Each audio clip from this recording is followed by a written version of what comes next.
good morning. My name is Sarah Chatfield. I'll do some full introductions to everyone in a minute, but thank you for joining us for our Trailblazing Sustainable Procurement in the Utilities Sector webinar. And I'm very privileged to be joined by some excellent guests today. We've got ESB Group and Gas Networks Ireland.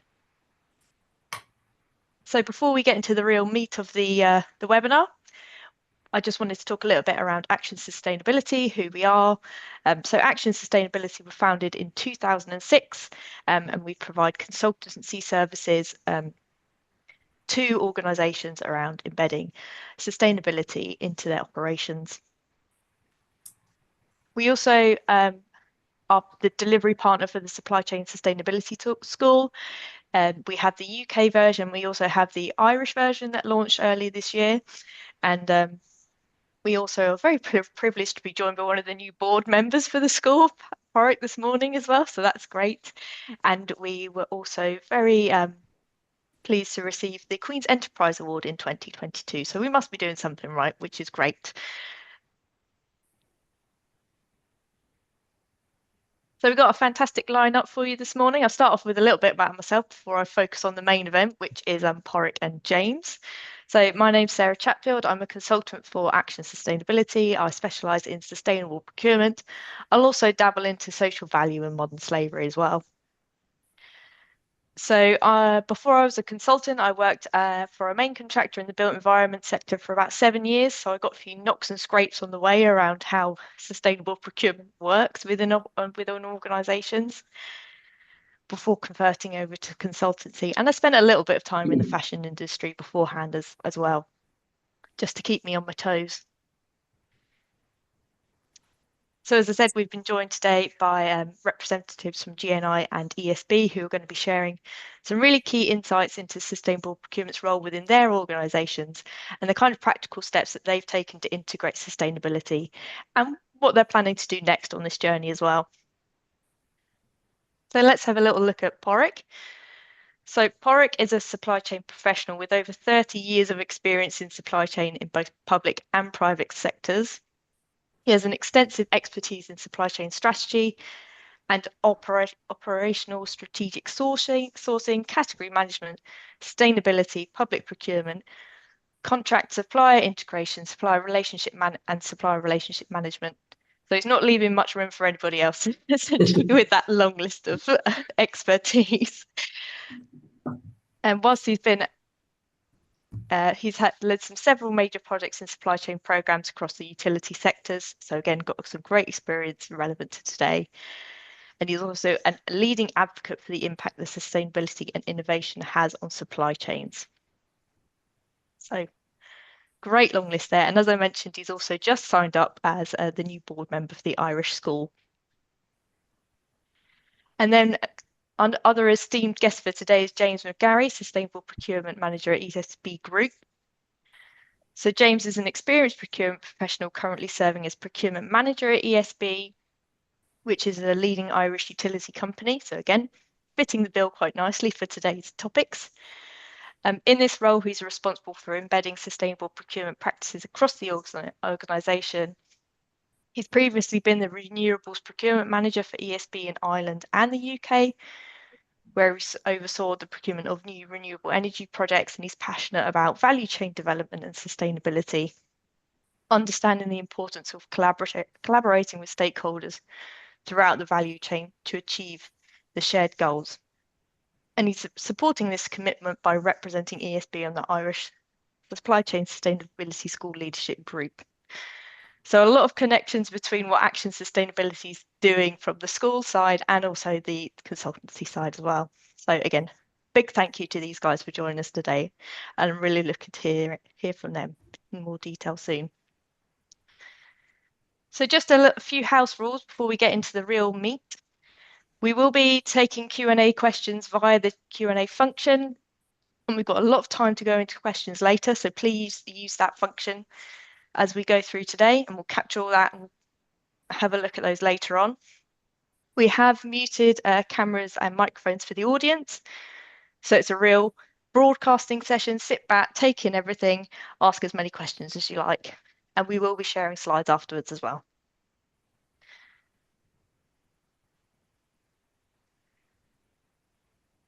So just a little bit more from me before I hand over to James and Porrick, respectively. So what do we actually mean by sustainable procurement? What we actually talk about when we say these words? If we look at the ISO 2400 definition of sustainable procurement, it is procurement that has the most positive environmental, social and economic impact on a whole life basis. So it's really picking up on those three sustainability pillars and also considering from raw material extraction to decommissioning and disposal. I think the whole life basis piece kind of gets forgotten about sometimes, but we're getting there. Everybody's learning. And why is this important? It's particularly important at the moment amid global supply chain disruption and increasing regulatory demands. So some of the key disruptions I won't go into too much detail about because I feel like we've all had a few knocks and scrapes over the years, thinking of geopolitical tensions, thinking of global pandemics, and how that's really sort of brought home how perhaps fragile and also interconnected our supply chains are. And then thinking of the regulatory pressures, particularly for the EU, we're thinking around CSRD and CSDDD.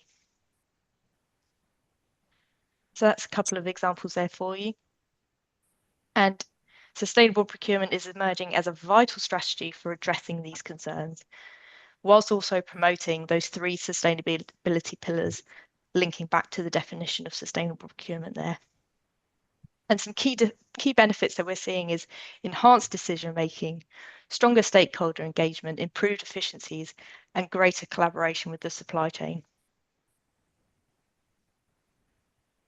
And just a little bit more around what ISO 2400 is, if we're not too familiar with it. It's a guidance standard. It's not certifiable. This is something I always mention to people, is that if someone's coming along and saying, I can provide you a certificate like you would do for ISO 14001, that will raise a few questions in my head. But essentially, it's a guidance standard that is used to provide an understanding of what sustainable procurement is and how to implement sustainable procurement practically within an organisation. And it's great because it applies to any organisation, shape, size, location. But it's important to remember that it does not replace legislation and policy, particularly when we're thinking around some of the legislative pressures that Porrick and James will have had to face from the EU directives and things that they're accountable for within the public sector. So just a light touch overview about what the ISO 2400 is. So that's enough for me. I'm going to take a sip of water because I already feel out of breath and pass over in earnest to James. Thank you very much, James. That's great. Thanks, Sarah. So thanks, everyone. Delighted to have the opportunity to present some of what we are doing here in ESB to embed sustainable procurement into ESB. I will preface, my slides and my presentation and my talk over the next couple of minutes by saying that we're still very much on a journey here. Our kind of experience, our story to date is based on our experience. So if, we have a conversation in a year's time, we'll have a different story to tell, or we will have evolved our thinking based on the experiences that we have. And we will go through over the next year or so as we continue to embed sustainable procurement. That said, over the next couple of slides, I will, if you want to move on there, I'll provide some context in terms of, why we're doing it and what we're doing. I'll talk a little bit about sustainability by design and sustainability as a requirement, which are two kind of principles which we have adopted and we use to embed sustainable procurement. I'll talk about our framework for implementation, so how we're going to implement and what we're doing, how we're approaching implementation of and embedding of sustainable procurement into ESB, and we'll touch on some learnings that we've had to date.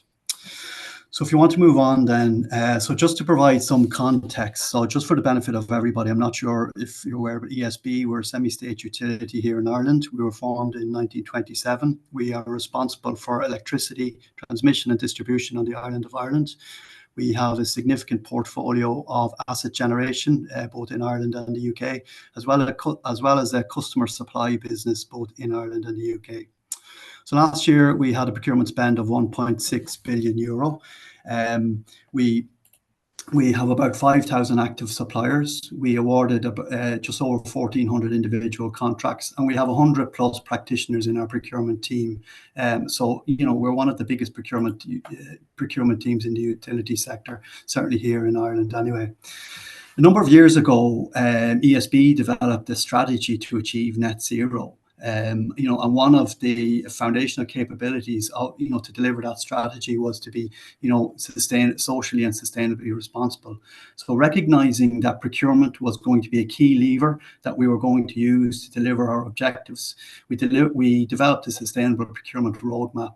And one of the first actions on the roadmap was to, I suppose, look externally and decide where we wanted to align ourselves with. And we landed at, obviously, the standard ISO, or the guidance document ISO 2400. So after we produced a roadmap, detailing where we wanted to be and kind of key milestones along the way, one of the first actions that we did was we worked with Action Sustainability to undertake a gap analysis for us. So we compared our current procedures versus the standard, and the output of that then was a series of actions which we set kind of timelines against, and we set kind of effort versus reward, kind of a heat map against, so we could determine where we could get the biggest impact, or the biggest, that required over, the shortest period of time, if you like, over a project basis. We then took that and we needed to ensure that it aligned with our overall organizational objectives. So our net zero 2040 objectives, along with our various our internal business unit objectives, we need to ensure that we could draw a line from our sustainable procurement objectives, and there was a clear path between this and our organizational objectives. So after that, then we developed a vision and a set of principles for sustainable procurement. So the vision was in terms of how we would procure, or how we would procure better in a more sustainable manner, and a set of principles in terms of the what, if you like, what we were going to do to embed sustainable procurement into ESB. So I'll talk in particular about two of these principles, one being sustainability by design, and one being sustainability as a requirement. So sustainability by design, what that means is sustainability will be foundational in the design of all ESB project materials and will be a core component of all delivery plans. I suppose just some points to consider and for discussion around this principle. So it encourages the use of sustainable materials and practices. We're now embedding, we are encouraging our specifiers, our designers, our engineers to look at, sustainable practices, sustainable materials. For example, use of, low carbon cement, use of, more recycled resources and things like that. But we're embedding them into the specification rather than, looking for them during, contract requirements. They're now part of a specification. So it encourages, a broader use of sustainability during that process. We're also promoting supplier innovation. So you're moving away from, where applicable, the traditional functional-based specification into a more performance or output-based specification, which encourages suppliers to come to us, with the latest thinking around certain ideas, and we can work with suppliers to adopt certain measures where applicable. Early procurement involvement. Everybody will be familiar with the procurement cycle, and identifying the need being one of the first steps on that cycle. But it's really important from a business perspective that they involve procurement in those discussions right at the start, because we can help guide specifications to ensure that they don't favor one brand or over another, to ensure that they're fair and transparent, as well as guiding the business around kind of criteria that we can set in tenders. So it requires collaboration with suppliers. So absolutely it does. So market engagement is key. We can sometimes lose sight of the fact that collaboration and engagement with the market will identify what's best practice, what's kind of current norms and emerging trends out there. So we would always encourage both our business and our procurement teams to collaborate as much as possible with market and with suppliers. Solutions might not always be obvious. However, sustainability has such a broad scope. So one of the biggest areas of feedback that we get is, sustainability is great and it's easy, to implement in, we'd say, works contracts or contracts where you're supplying materials. And yes, to a certain extent, there are potentially more opportunities or more opportunities that, come to the fore quicker. But what happens with professional services contracts or consultancy type contracts? The challenge can be, where do you identify opportunities for sustainability? So our solution or my kind of response to that is, like, there's two things. One, the definition of sustainable procurement is having the most positive, environmental, social, and economic over the life cycle of the contract. But also, there are plenty of opportunities if procurement are involved early. We can, help in those discussions by our engagement with the market, engagement with the business, alignment with our organizational goals. So there are solutions for most of the type of contracts that we are awarding when we talk about sustainability by design. So if you want to move on there, Sarah, to sustainability as a requirement. So what that means is that ESB will require suppliers and contractors to meet sustainability standards, and we'll work with them to ensure compliance during the contract lifetime. So straight away, you should start to be able to see the difference. On one hand, we're embedding it into our specifications, and we're engaging with the market. But on the other side, then, we're looking at the option of having it in tender award criteria, having in contract clauses and things like that. So slightly different approach. So just some points to consider, that we've had discussions about when we talk about sustainability as a requirement. So sustainability requirements are included in all tenders and contracts, and they're based on the subject matter of the contract to prevent greenwashing.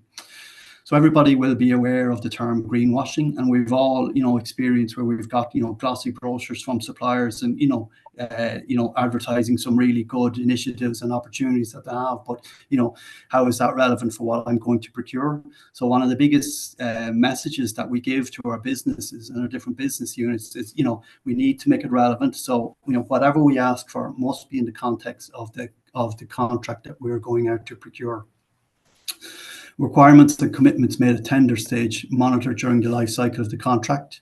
Series of audits conducted to monitor supplier compliance, and place additional contract management and reporting requirements upon teams. So I guess I'm going to take those 3 points together. The key message is that, prior to including criteria in a tender, we need to work with the business to ensure that they understand the additional requirements, that this route will place upon them, post contract award.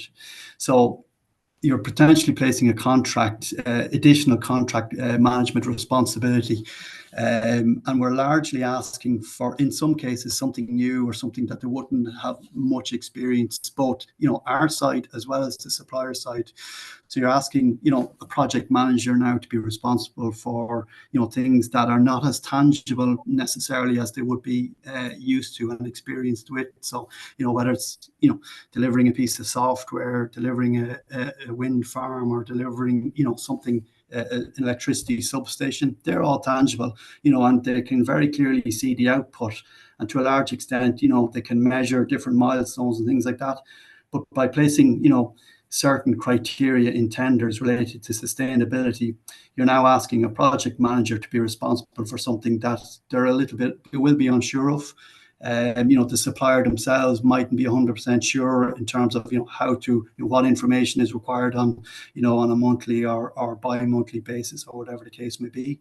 They may be unsure in terms of how even to present, the information that we ask for, such as, carbon reduction plans and, and areas like that. So the key message is, that we would always push out to our procurement teams is, if we go down the route of, sustainability as a requirement and, adding sustainable requirements into award criteria, we need to work with the business to ensure that they fully understand that, this is placing a responsibility on us as, the business to manage and to monitor and manage, those requirements through the life cycle of the contract. So, you're going, depending on the duration of the contract, it could be a year, it could be 5 years, it could be longer. So that places an additional burden on a team that needs to be fully considered before we go down this route. And finally then, just on this one, utilise available resources, so sample criteria available from the EPA. So the EPA is the Environmental Protection Agency here in Ireland.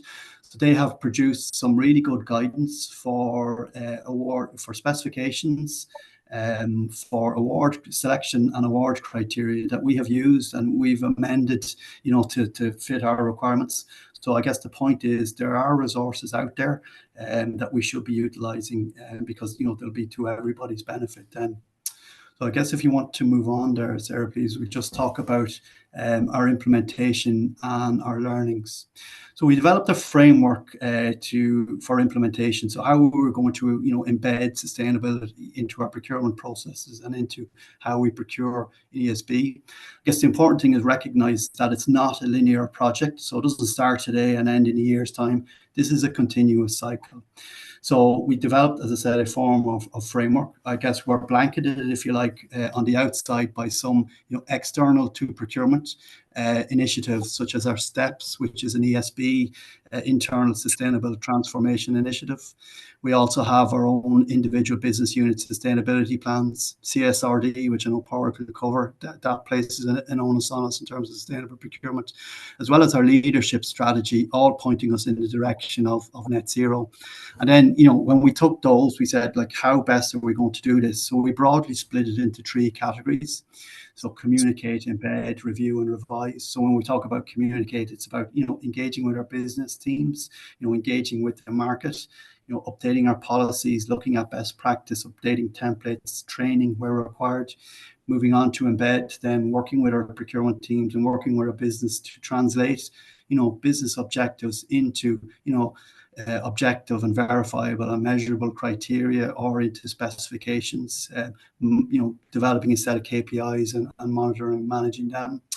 And then review and revise. So as we start to reach different targets, as different practices start to become the norm, we recognize that we will need to review what we're doing, and we potentially need to revise what we're doing, and we start the process again. So just to finish off on some learnings that we have picked up over the last while, as we have embedded sustainable procurement. So it's important to ensure alignment with organizational objectives. So one of the first pieces of feedback that we got when we presented our plan to our senior management team was, it was a good, strong, robust plan, but, how does it align with our overall net zero objectives? So it's really important that we can draw a line from, our net zero ambitions to, or whatever our overall organizational objectives are, down to, the plan and our sustainable procurement plan. The alignment needs to be really clear in order to get, strong buy-in from our senior management team. Communication, like any change project, clear, concise communication that promotes relevance is crucial. Again, people would be familiar with change projects and how to deliver change projects. Well, this is a change project, and be under no illusions, this is a significant change to how we procure in ESB. So it is a significant project. So, in order to get buy-in right across the organization, we need to be clear in, the benefits of this, but we also need to make it relevant to individuals and the job they're doing on a daily basis, whether it's a buyer on a procurement team or whether it's a project manager on a construction project. We need to ensure that our communications are tailored to ensure that, individuals see the benefit of what we're doing. And by that, we get a better, higher level of buy-in and quicker across our organization. Collaboration with suppliers and industry, so collective influence is more effective. Like we have always, what we found is, to a large extent, we're pushing an open door when we want to have conversations with, our industry peers, whether it's, other developers or other, utilities, whether it's our supply chain, our value chain, different suppliers. People really want to talk about sustainability, and we are really open to having conversations with them because, we're all on similar journeys here, and we're all, trying to achieve similar objectives. So it's really important, that we are, and organizations are involved where possible in different, industry initiatives such as the school or whatever else is out there, because the rising tide will lift all boats, if you like, and the collective influence will be far stronger than the singular influence of a single individual organization. Finally, then for me, and I've left this till for deliberate reasons. So tackle the competitiveness challenge. So one of the biggest pieces of feedback that we've gotten, in all of our conversations internally and externally is, sustainability is great, and we really want to do something, but we don't have the resources to invest in sustainability measures, or we still need to be competitive. So my answer to that is always we can be both competitive and sustainable. It doesn't necessarily have to be one. It can be both. And we need to change our thinking from that singular once-off purchasing event to the contract, adding value or the most positive economic impact over the entire life cycle of a contract. And we can also lose sight at times, particularly when we're working with SMEs, that they might not necessarily have the resources available, to invest heavily in sustainability, and that's fine. We recognize ESB recognize that we have an obligation to work with our suppliers to bring them to a point where they're delivering on sustainability, and we're quite happy to do that, because we recognize that we have we all have very similar objectives and targets, and this delivering sustainability will be for the benefit of everyone. So that's it from me. As I said, just to kind of put some context around, that's kind of some very high level highlights over the last, that we've experienced over the last year or so. If we have a conversation this time next year, we'll have a different story to tell. But look, we're always open to have conversations with anybody at any time. So feel free to reach out. And I'm back to you, Sarah. Thank you. Thank you very much, James. That's a really nice overview. There's been a few questions trickling through, but we're going to save those for the end, and you'll be here as well we'll have a nice chat around those. So what I'll do is I'll hand over the baton to Porrick, who's been sitting there quiet as a dormouse, ready to jump straight in. Over to you, Porrick. My name is Patrick Toomey, and I work with Gas Networks Ireland. And for those who might not know it, it's the national gas transporter in the Republic. I suppose for the last years, I've been leading the implementation of sustainable procurement and a sustainable supply chain as well, implementation. I kind of framed this presentation in terms of we've had two benchmarking exercises, one in 2021, where we benchmarked our processes against kind of best practice in sustainable procurement. And we recently did one this summer in 2024. And I think it's good, and I presented what kind of progress GNI has made in the last couple of years. One thing I would say, James' presentation was absolutely fantastic. A lot of his points really did resonate with me in terms of the challenges, in terms of what they've achieved as well. I think my presentation will give maybe more another perspective again on how you can implement sustainable procurement. As James has said, it's not one size fits all. Every organization can have its differences, even within the same industry. Organizations can be quite different, and I think the power of this framework, ISO 2400, is that it's so flexible. As James says, it's not certified, but it's a guidance standard. But I kind of rate it really highly now working in it. In terms of what it can deliver for everyone. Just you might see a logo there. It's to do with on the presentation is SDG champion. GNI has been appointed SDG champion. It's a program run by the Department of Environment and Climate Change, and basically we will act as advocates. GNI will act as advocates in the Sustainable Development Goals of the UN for the next 12 months. And we're the only utility company at the moment in Ireland who has been appointed that champion. So I just want to mention that. Just in terms of a background to GNI, it's a national gas transporter. It was formerly known as Bord Gáis and Airvia. It was established in the mid-70s. And basically, it evolved to take over all the kind of towns and city gas companies to become one entity in the country. It's got about 800 employees. Its asset base is worth about 2.8 billion. Our customer base is actually 720,000 homes and businesses. And I have some stats in there. look, we deliver 30% of Ireland's total energy, 40% of all heating, and 50% of the country's electricity generation. We're actually a major supplier of James' company, the ESB. So there's quite a good connection there between James and myself. The future, like the whole energy utility industry worldwide, it's going to go through a dramatic change over the next 10, 20 years as we decarbonize the network. And I suppose the focus will be on different areas. One area that we're focusing on is development of hydrogen, also biomethane, and also a big issue that's arisen in recent years for Ireland and for all of Europe is energy security. So we're working closely with the government at the moment to look at what options are available around energy security. In terms of our supply chain, G&I, look, on average, we deal with about 800 suppliers. Total, I suppose, tender value, total, on an yearly basis is probably 400 million. We currently have about 2 billion worth of contracts out there at the moment with our suppliers.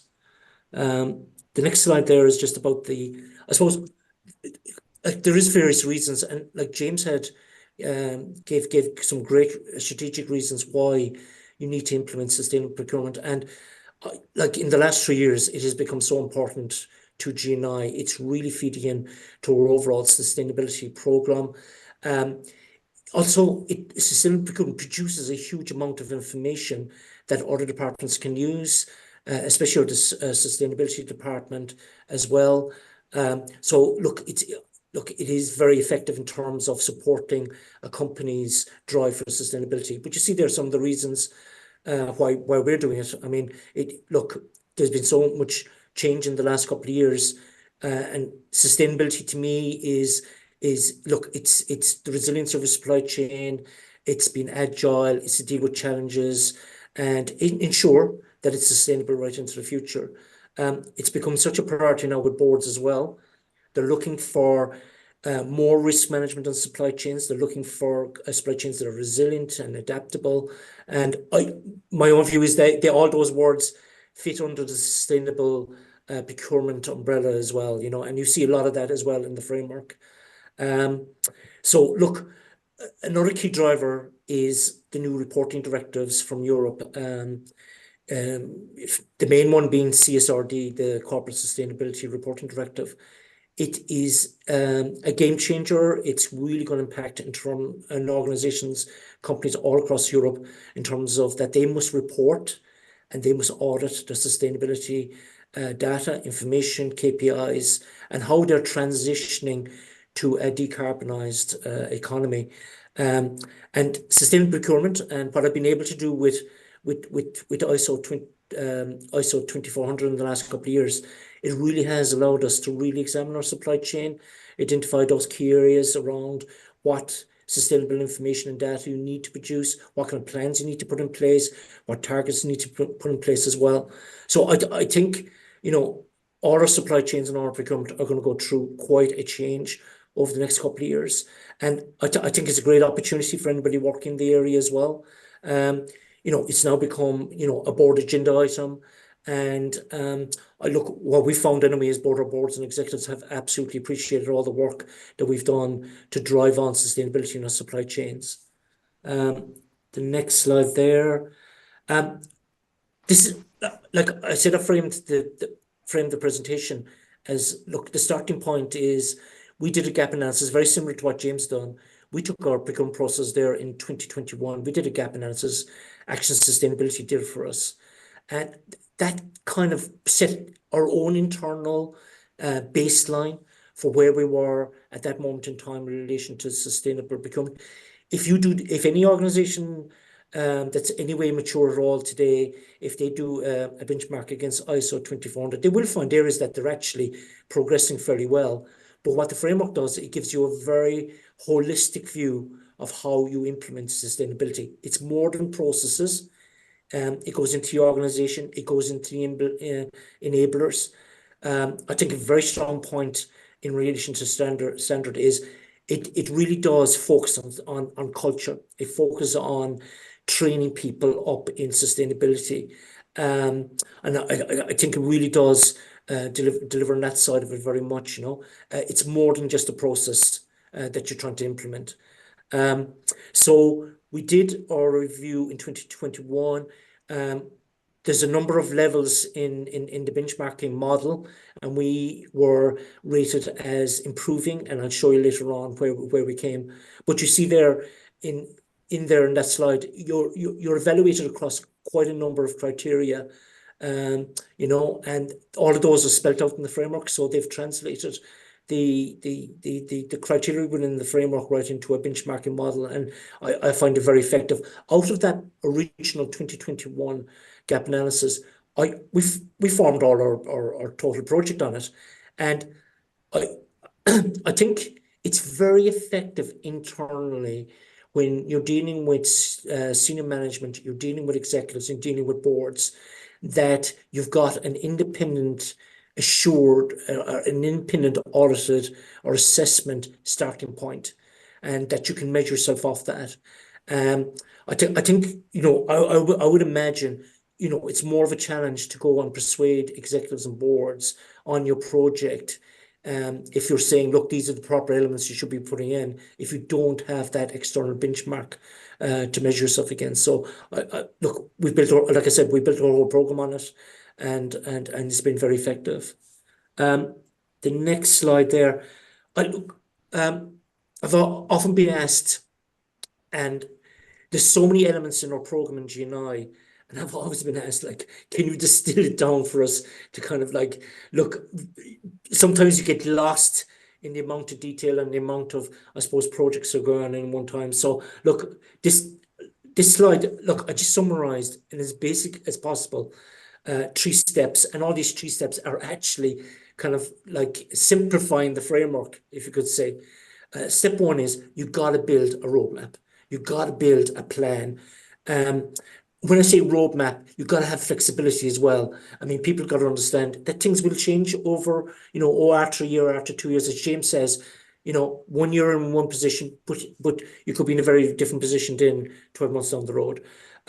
Absolutely, look, I would recommend benchmark against ISO 2400. It really was, I suppose, the foundation stone for us building that roadmap.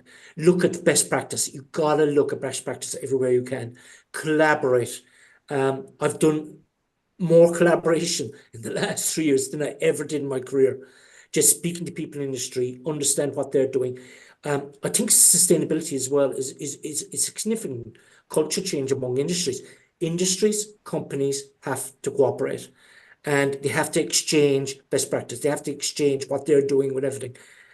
Because at the end of the day, it will be the innovation that comes out of industries, the innovation that comes out of cooperating that will drive it on. I just mentioned there the Sustainability School. That's a very effective collaboration tool, collaboration platform, and we've launched the Sustainability School in January this year.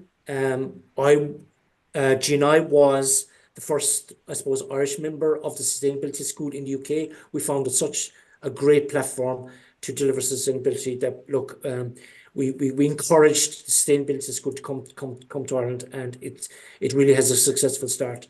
The second point, and look, I won't go through the rest of it, but the rest of that first point, but you've got to build a roadmap, and you've got to be an advocate for embedding sustainability in tenders and contracts.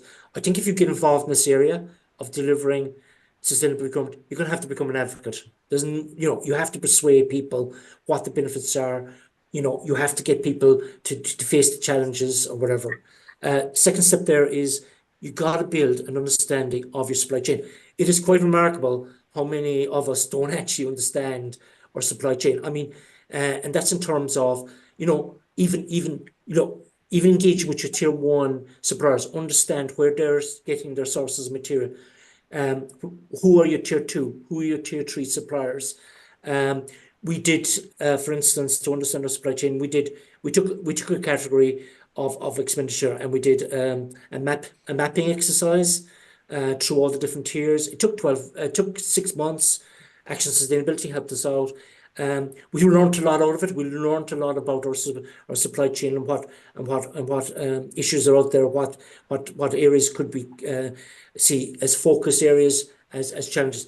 We gather an awful lot of information as well about our suppliers. We actually have an external company who develop these supplier reports for us. They do deep dives in understanding, it's over and above, what you get in the tender and what you get in the daily management of a supplier. These are deep dive suppliers, and you actually find out more information about suppliers than you would probably ever get in a tender, or you would actually get in your day-to-day management of the supplier. And that really has formed the basis of how you manage your supply chain, also identifying the risks in your supply chain, and that's been very effective. The last area I would say is supplier engagement. I've moved away from the concept of supplier development. I think engagement, communicating, and having an open door with your suppliers allows suppliers to really come forward and feel confident that they can actually tell you what their issues are, how they're driving on with their sustainability and everything. We've engagement, our engagement program covers everything from developing a new supplier charter, which reflects our ESG requirements. We've done supplier events. There's a big supplier event here in GNI coming up in 1st of October. We're bringing in 70 suppliers virtually, and we're going to cover our plans for the next couple of years with them. We do supplier ESG workshops. We do focus group meetings with them, all open, and I suppose it's just exchange views, exchange knowledge and whatever. And look, it builds up a credibility with your suppliers that you really are being consistent both in your tenders, but also in what you're doing with your contracts in relation to delivering sustainability. So the next slide there, I won't go through this one too much. I just wanted to say before we move on, Porrick, in the benefit of time, I've trimmed a couple of your slides out just as we were going through. So didn't want to cut you off in your prime, but there you go. That's no problem. So just check there. Could you go back a few slides by any chance? Yes. Which one were you wanting to have a look at? Just go back. Sorry. Hang on 1 second.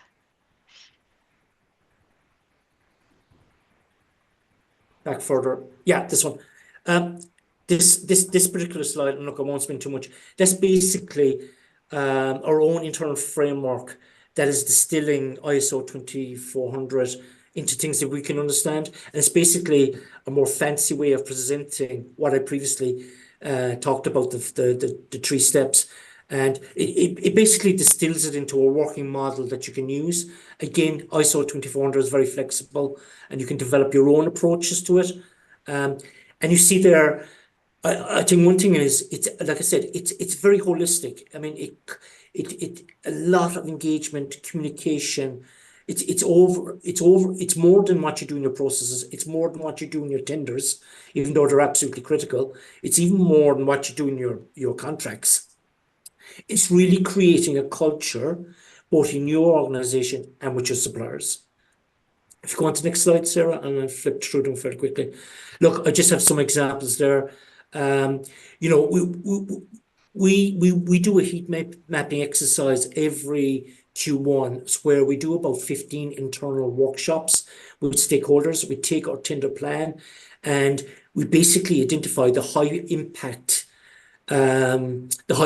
sustainability, I suppose returns or impacts you can get in a contract, and we actually rank them and rate them. And the purpose of that is just to frame everything going forward in relation to your tender plans. And when you come up to tenders, we already know what are the areas we're going to concentrate on and how we're going to actually measure them and what criteria we're going to put into the contracts.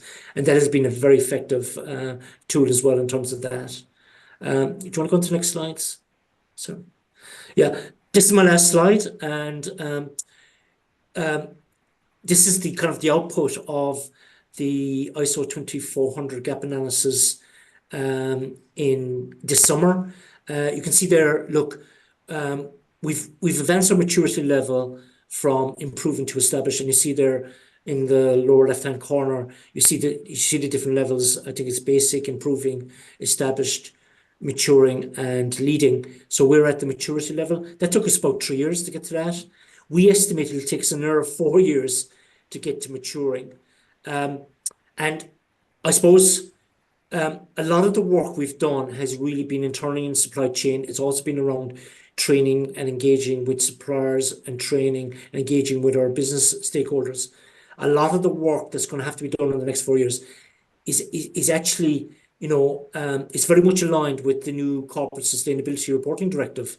And we're going to leverage a lot of our, I suppose, advancement or our development of ISO 2400 on that CSRD project. We're a big part of it, but we're really going to use that as well to enable us. There was a few things that came out of it. We need to strengthen our contract management. You put KPIs, sustainability KPIs in your contracts. And look, contracts, they're live. You're dealing with issues every day. You do your management of them. Sometimes your sustainability criteria may take a back seat to other criteria that may be urgent or whatever. So look, one area we're going to be doing and really focus on is that whole contract management and support of contract management. The other big thing we got to do is the social impact of our supply chain on our suppliers. That's a big part of ISO 2400. Again, that matches the Corporate Sustainability Reporting Directive, where there's a second pillar there, a social pillar, and it's very much aligned. So again, we will be relying on the CSRD to deliver on that. And I think the last piece was around due diligence in our supply chain. And again, the ISO 2400, there's sections in there about due diligence. They put in a standard there around due diligence in your supply chain. And again, there's a directive coming down the road, Supply Chain Due Diligence Directive, which again will be seeking to make sure that you have a due diligence process in place with all the suppliers and that there's a necessary assurance in place for that. So, look, I think overall, just like James, it's a very effective framework. We're very happy. Look, GNI is very happy with in terms of what it's delivered. We've a lot of more work to do over the next couple of years. I think one of the points is that this is a journey, as James says, it is a journey. There's a great flexibility there to match what you're going to do in your own organization as well. And I think, look, I would recommend anybody here listening today, if they're thinking about, implementing ISO 2400, absolutely, I give it the top rating for that. So other than that, I'll hand it back to you, Sarah. Thank you, Porrick, and I'm glad we managed to squeeze all of your content in there as well. So thanks for taking that on the fly. So we have about 10 minutes left of the session, so I think we'll probably get through 2 or 3 of the Q&A that have come through, which is great. I've already pre-agreed with Porrick and James that they will be happy to take away any questions that we don't get through and answer those, and we'll share the responses via email, so don't panic if we don't get to you. But I think I'm going to start off with James, and there's a question that's come in around, what would you say the most significant challenges you've encountered whilst trying to embed your sustainable procurement strategy?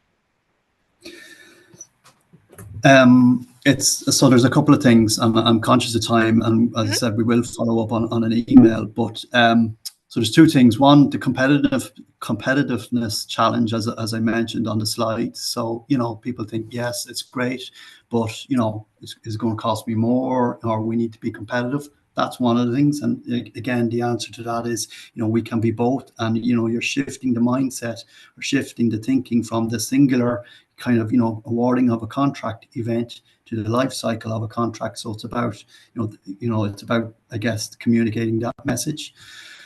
So the competitiveness is one side, but then it's I guess, embedding it into people's vision, if you like, or ensuring that team members, both in the procurement teams and in different business teams, are aware of what we're trying to do and how to get there. So it's shifting the thinking to ensure that sustainability is included in those initial conversations as we are designing specifications.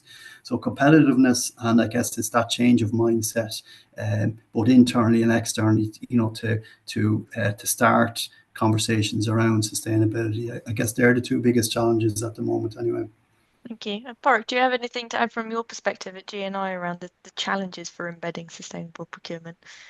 Yeah. I mean, look, it's very much about what James has said. I think one area you always look, whatever about processes and frameworks and whatever, I think the absolute key is people themselves. I think it's staff and it's people and your suppliers and people in those companies.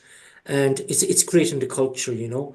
I think if you can create a culture of, you know, in terms of, you know, that people need to engage with each other, they need to collaborate, and that look and have a passion about it as well. I mean, um, I think we all know there's big change coming. We all know that, you know, that our economies and the world faces great challenges and threats, and that's why sustainability now is becoming the core of economies and the core of companies and businesses.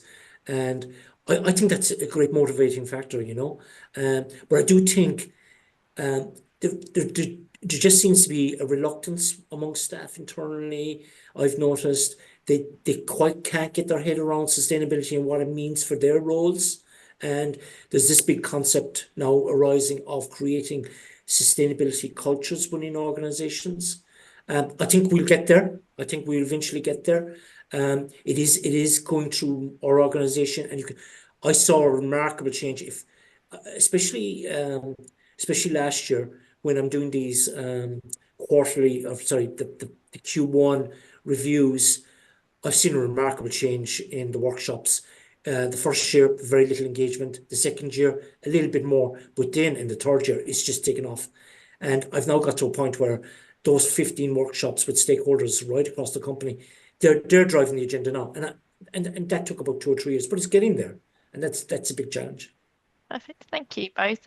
So picking up on this, the common thing that's coming through from both of your answers is around the culture. And there's a nice question that tags into this as well around, can we talk around the extent at which you've had to upskill, train, or support your commercial and procurement teams? So Porrick, I'm going to start off with you first, and then I'll probably hand it over to James. Yeah, this is absolutely key. And upskilling can be various things, right? I suppose you kind of gonna go up with a plan, and you just don't send people to training courses per se and expect people to be upskilled to the standard that you require to implement sustainability. It really is everything. I mean, we got the sustainability school. That's been a very effective learning tool. People can go on there anytime they want. They can have their own learning pathway. There's a heap of, I suppose there's a huge list and amount of events going on constantly. And people engage that way. We have internal workshops. We pick a theme. People come in. We do the workshops with people. I have a sustainability forum where we send people to maybe a conference. They come back and tell us what did you learn at that conference, or we send people to a site visit and they come back, and in the forum tell us what you learned. And it's a very informal, relaxed forum, but it's quite engaging. And what you get in is like one person went away, and this lady did not know anything about human rights or anything in supply chain. And she went away, she did a course, she did research, and she came into the room and she gave us everything about human rights. It was quite inspiring. On the job, people need to get in to tenders, they need to get in with suppliers, they need to be there, you know, and develop over time their understanding of sustainability. I would say to you that 3 years ago, if you asked me about sustainability and all the concepts around it and all the reportings and sustainability, my level would have been low. You know, I just went away and learned it, and I think there's a great opportunity for organizations to to build that program and a holistic program in terms of upskilling people. Thank you, Porrick. James, I'm going to hand it over to you, and then that'll probably be the last commentary we've got on the Q&A before we do carry it on into email. So training and upskilling within ESB. Sure. So thanks. And just to echo what Porrick has said, is some very valid and items that are relevant for us here in ESB as well. But some specific examples. So, for example, we operate a category management approach to procurement. So goods and works and services are split into kind of different categories, and there's a manager and a team that are responsible for different ones. So category management is seen as a strategic function. So we identified very quickly, for our program to be any success, we need to ensure that category managers have the tools and the knowledge to be able to, translate business objectives, because they're the ones ultimately working, on the front line with businesses, to deliver strategic plans. So, we armed, category managers with, knowledge and tools to be able to embed sustainable procurement into the category planning process.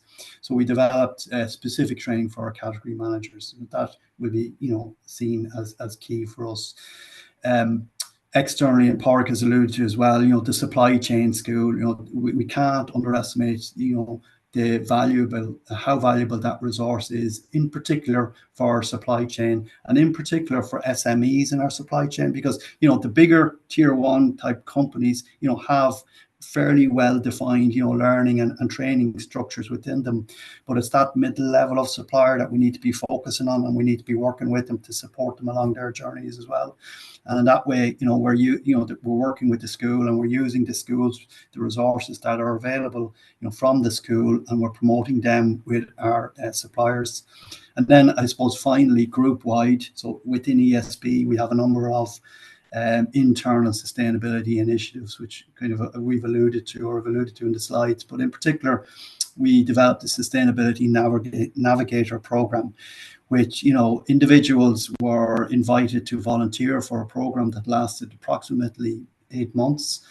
So they were taken out of their day jobs for maybe a couple of days each month, and they were trained in different aspects of sustainability, in which there was subject matter experts brought in to kind of talk to them and to work with them. There was a number of field trips as well. So on areas from biodiversity to resource use to sustainable procurement, there were a number of different topics that program covered. So if the organization has the resources to be able to put into some kind of internal sustainability initiative or sustainability training initiative, a navigator program or something similar like that, we found it very beneficial, because what we're doing is we're creating advocates in different areas of the business, and that helps everybody. So that's kind of it. Fantastic. Thank you very much, both, and thank you for answering those questions, and a preemptive thank you for the ones you're going to answer on email as well, and great, and appreciate your contributions today. So just as we wrap up on our very last minute of today's webinar, I just wanted to sort of think around what are the key takeaways for us. And as we were sort of building this session, I think it was definitely coming through for all three of us that sustainable procurement is a journey. Everyone's going at their own pace, but the main thing we're sort of saying is you just need to start somewhere and take a bit of action now, particularly within the evolving landscape that we're working within. James has done a really great job around highlighting that competitiveness piece and trying to balance it with sustainability as well. So just starting somewhere, starting small, it'll all make a difference. And of course, I'm going to highlight ISO 2400 as an excellent framework to build within that. So just to really round off for today, I just want to say thank you very much to everyone for your time, but particularly to James and Pádraig for coming and sharing their experiences so far, working with us and developing their sustainable procurement within their organisations. And I make it midday, so that's an early lunch. And thank you very much, and enjoy the rest of your day, everyone. Appreciate your time.